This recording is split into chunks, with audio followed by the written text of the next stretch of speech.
श्री गणेशाय नमः। मैं आप सबको मेरी चैनल दिव्य एस्ट्रो पर हार्दिक स्वागत करता हूं। इसके आगे के वीडियो में हमने मंगल और केतु से बनते अंगारक योग के बारे में डिटेल में देखा। आज हम इस वीडियो में बुध और केतु से बनते योग पर डिटेल में देखेंगे। आप सभी को रिक्वेस्ट करता हूं कि मेरी चैनल दिव्य एस्ट्रो को सब्सक्राइब करें, लाइक करें और शेयर करें ताकि दूसरों को भी उसका लाभ मिले, और बेल आइकन को दबाने को मत भूलिए ताकि आपको मेरे हर वीडियो सही समय पर मिलते रहे। ज्योतिष शास्त्र में ग्रहों की युति एक अत्यंत महत्वपूर्ण विषय है। जब दो विपरीत स्वभाव वाले ग्रह एक ही भाव में बैठते हैं तो जातक के जीवन में एक विशिष्ट ऊर्जा उत्पन्न होती है। आज हम बात करेंगे बुध और केतु की युति के बारे में। वैदिक ज्योतिष में बुध को बुद्धि और वाणी, तर्क, गणना, संचार और व्यापार का कारक माना जाता है। बुध हमारी तार्किक क्षमता है जो हम स्कूल या समाज से सीखते हैं, जबकि केतु एक छाया ग्रह है जो मोक्ष, वैराग्य, आध्यात्मिकता, रहस्य, भ्रम, गहराई, अंतर्ज्ञान और अचानक घटनाओं का प्रतिनिधित्व करता है। केतु वह ज्ञान है जो हमारे भीतर अंतर्मन से आता है। जब ये दोनों ग्रह एक साथ आते हैं यानी बुध केतु की युति बनती है तो यह एक बेहद जटिल और गहरे प्रभाव वाली स्थिति बन जाती है। जब बुद्धि मतलब बुध और विरक्ति मतलब केतु का मिलन होता है तो यह एक अजीब लेकिन प्रभावशाली व्यक्तित्व का निर्माण करता है। इस युति के प्रभाव से जातक की बुद्धि बहुत ही सूक्ष्म और खोजी इन्वेस्टिगेटिव हो जाती है। यह युति व्यक्ति को या तो असाधारण बुद्धिमत्ता और आध्यात्मिक अंतर्दृष्टि दे सकती है या फिर भ्रम, निर्णयहीनता और मानसिक अस्थिरता की ओर भी ले जा सकती है। तेज लेकिन विचलित बुद्धि। जातक के पास चीजों को गहराई से समझने की अद्भुत क्षमता होती है। व्यक्ति बहुत बुद्धिमान होता है लेकिन उसका ध्यान स्थिर नहीं रहता। ऐसे लोग कम बोलते हैं लेकिन जब बोलते हैं तो उनकी बातों का गहरा अर्थ होता है। कभी कभी इनकी बातें दूसरों को समझ नहीं आती। यह युति जातक को एक बेहतरीन सॉफ्टवेयर इंजीनियर, शोधकर्ता मतलब रिसर्चर या ज्योतिष, तंत्र मंत्र, साइकोलॉजी जैसे विषयों में रुचि बढ़ती है। बुध तर्क करना चाहता है और केतु तर्क को खत्म करना चाहता है। इसीलिए अक्सर जातक निर्णय लेने में भ्रमित महसूस करता है। अपनी बात सही तरीके से व्यक्त करने में दिक्कत हो सकती है। मन में लगातार विचार चलते रहते हैं। समाज से हटकर सोचने की प्रवृत्ति होती है। 12 भाव में अगर आप बुध केतु की युति का प्रभाव अगर देखते हैं तो प्रथम भाव मतलब लग्न भाव में अगर देखते हैं तो जातक रहस्यमयी व्यक्तित्व का होता है। वह बहुत बुद्धिमान होता है लेकिन उसे अपनी क्षमताओं पर संदेह रहता है। व्यक्ति इंट्रोवर्ट और ओवर थिंकर हो सकता है। आत्मविश्वास में कमी होती है लेकिन बुद्धि तेज होती है। दूसरे भाव में अगर ये युति बनती है तो धन कमाने के अनोखे तरीके लेकिन स्थिरता भी कमी होती है। धन की स्थिति उतार चढ़ाव वाली रहती है। वाणी कड़वी हो सकती है या अस्पष्टता, या जातक बहुत सोच समझ कर बोलता है। तृतीय भाव में अगर बनती है तो भाई बहनों से दूरी या गलत फहमी संभव है, लेकिन जातक की लेखन क्षमता राइटिंग बहुत प्रभावशाली होती है। लेखन, मीडिया, डिजिटल फील्ड में सफलता मिलती है। चतुर्थ भाव में अगर बनती है तो पारिवारिक सुख में कमी महसूस हो सकती है। जातक को घर के माहौल में घुटन महसूस हो सकती है। मानसिक शांति में कमी, पर घर परिवार से अलगाव या बार बार बदलाव हो सकता है। पंचम भाव में अगर बनता है तो शिक्षा में बाधा आ सकती है, लेकिन जातक की इंट्यूजन पावर पूर्वाभास बहुत तेज होती है। संतान संबंधी चिंता संभव है। क्रिएटिविटी हाई होती है लेकिन प्रेम जीवन में भ्रम और संतान से जुड़ी चिंता रहती है। छठे भाव में अगर बनती है तो शत्रुओं पर विजय प्राप्त होती है। हेल्थ इश्यू जैसे नर्व सिस्टम या स्किन प्रॉब्लम या नसों से संबंधित रोग होने की संभावना रहती है। सप्तम भाव में अगर बनती है तो वैवाहिक जीवन, गलतफहमी, पार्टनर के साथ में संवाद की कमी, कम्युनिकेशन गैप रहती है। जीवन साथी धार्मिक या विरक्त स्वभाव का हो सकता है। अष्टम भाव, यह भाव केतु के लिए अच्छा है। जातक गुप्त विद्याओं, ज्योतिष और तंत्र मंत्र में महारत हासिल करता है।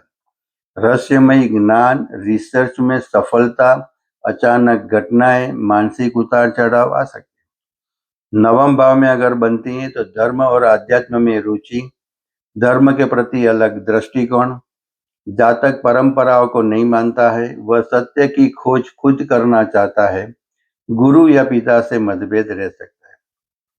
दसम भाव में अगर होती है तो करियर में बदलाव होते रहते हैं। करियर में अनोखे रास्ते, आईटी, रिसर्च, ज्योतिष में सफलता, तकनीकी क्षेत्र या सलाहकार कंसल्टेंट के रूप में सफलता मिलती है। एकादश भाव में बनती है तो मोक्ष की दिशा में झुकाव आता है।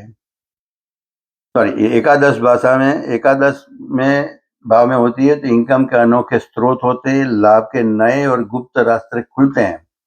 मित्रों से दूरी, मित्रों की संख्या सीमित रहती है। द्वादश भाव में होती है तो मोक्ष की दिशाएं में झुकाव आता है। अनिद्रा की समस्या रहती है, लेकिन आध्यात्मिक झुकाव, आध्यात्मिक उन्नति श्रेष्ठ होती है। विदेश यात्रा या विदेश से बचने में योग बन सकते हैं, लेकिन खर्चे ज्यादा रहता है। राशियां और लग्नों के हिसाब से देखें तो अग्नि तत्व की राशि मेष, सिंह, धनु में यहाँ जातक की बुद्धि बहुत तेज लेकिन आक्रामक हो सकती है। वे अपनी बात मनवाने के लिए किसी भी हद तक तर्क दे सकते हैं। तेज निर्णय, लेकिन जल्दबाजी में गलतियां बहुत होती है। पृथ्वी तत्व की राशियों में अगर होता है तो वृषभ, कन्या, मकर में, तो यहाँ जातक बहुत व्यवहारिक होकर शोध करता है। रिसर्च, डेटा साइंस या गणित में सफलता मिलती है। प्रैक्टिकल सोच, लेकिन अंदर से असंतोष बहुत रहता है। वायु तत्व की राशि में अगर बनता है मिथुन, तुला और कुंभ में, तो यहाँ यह युति बहुत प्रभावी होती है। जातक की बौद्धिक क्षमता असाधारण होती है। संचार के क्षेत्र में यह लोग क्रांतिकारी विचार लाते हैं। कम्युनिकेशन स्ट्रांग, लेकिन कंफ्यूजन बहुत रहता है। जल तत्व की राशि कर्क, वृश्चिक और मीन में बनती है तो यहाँ जातक बहुत भावुक और अंतर्मुखी हो जाता है। वह एक अच्छा लेखक या मनोवैज्ञानिक बन सकता है। इमोशनल और इंट्यूसिव, लेकिन मानसिक अस्थिरता भी रह सकती है।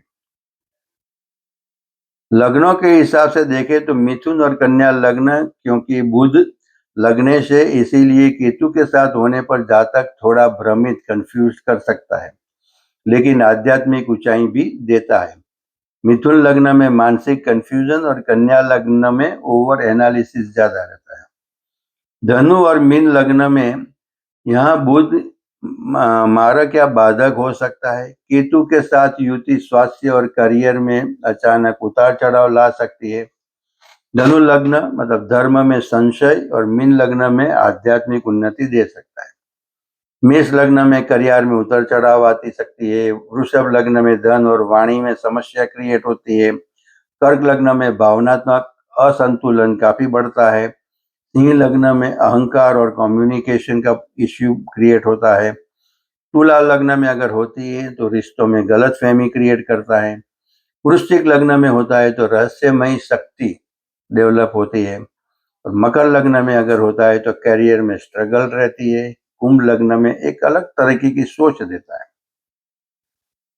जब बुध स्वराशि या उच्च राशि का हो, मिथुन या कन्या राशि में, और केतु के साथ हो, जब युति केंद्र में मतलब 1, 4, 7, 10 भाव में हो, या तो त्रिकोण में 1, 5, 9 भावों में हो, दशा अंतरदशा अनुकूल हो, यदि शुभ ग्रह जैसे गुरु और शुक्र की दृष्टि में इस युति पर पड़ जाए, तो यह जड़त्व दोष को खत्म कर ब्रह्म ज्ञान में बदल देती है। ऐसे में व्यक्ति रिसर्च, आईटी, ज्योतिष, साइंस में बड़ी सफलता पा सकता है। मगर जब बुध कमजोर या नीच का हो, मीन राशि में राहु या शनि का नकारात्मक प्रभाव हो, खराब दशा चल रही हो, यदि यह युति 6, 8 या 12वें भाव में पाप प्रभाव में हो, जब बुध और केतु के बीच का अंश डिग्री बहुत कम हो, तो बुध पूरी तरह केतु के प्रभाव में आ जाता है, जिससे जातक की निर्णय शक्ति शून्य हो जाती है। तब मानसिक तनाव, गलत निर्णय और रिश्तों में समस्या बढ़ सकती है। यदि आपकी कुंडली में बुध केतु की युति आपको परेशान कर रही है, तो निम्नलिखित उपाय अत्यंत लाभकारी रहेंगे। बुध और केतु दोनों के अधिपति देव गणेश जी है। प्रतिदिन ओम गम गणपते नमः का जाप करें और उन्हें दुर्वा अर्पित करें। बुध के लिए बुधवार को हरे कपड़े पहने, मूंग दाल का दान करें, गाय को हरा चारा खिलाएं और ओम ब्रूम बुद्धाय नमः मंत्र का जाप कर सकते हैं। प्रतिदिन 7 प्रकार के अनाज पक्षियों को खिलाएं। कम बोले और मौन रहने का अभ्यास करें। यह केतु की नकारात्मक को शांत करेगा। केतु के लिए काले और सफेद कुत्ते को भोजन देना सबसे उत्तम है। यदि बुध खराब फल दे रहा हो तो हरी मूंग की दाल का ध्यान करें। छोटी कन्याओं को कुछ उपहार दे। ज्योतिषी परामर्श के बाद कान छिदवाना भी केतु के नकारात्मक प्रभाव को कम करने का एक पारंपरिक उपाय माना जाता है। और सामान्य उपाय अगर देखते हैं तो ध्यान और योग करें। माइंड स्टेबल रखने के लिए गुस्से और ओवर थिंकिंग को कंट्रोल करें। साफ और स्पष्ट कम्युनिकेशन पर काम करें। तो निष्कर्ष ये है कि बुध केतु युति एक डबलधारी तलवार जैसी होती है। यह व्यक्ति को असाधारण बुद्धि, रिसर्च माइंड और आध्यात्मिक शक्ति दे सकती है, लेकिन साथ ही भ्रम, मानसिक अस्थिरता और कम्युनिकेशन गैप भी पैदा कर सकती है। बुध केतु की युति सांसारिक बुद्धि और पारलौकिक ज्ञान का एक जटिल मिश्रण है।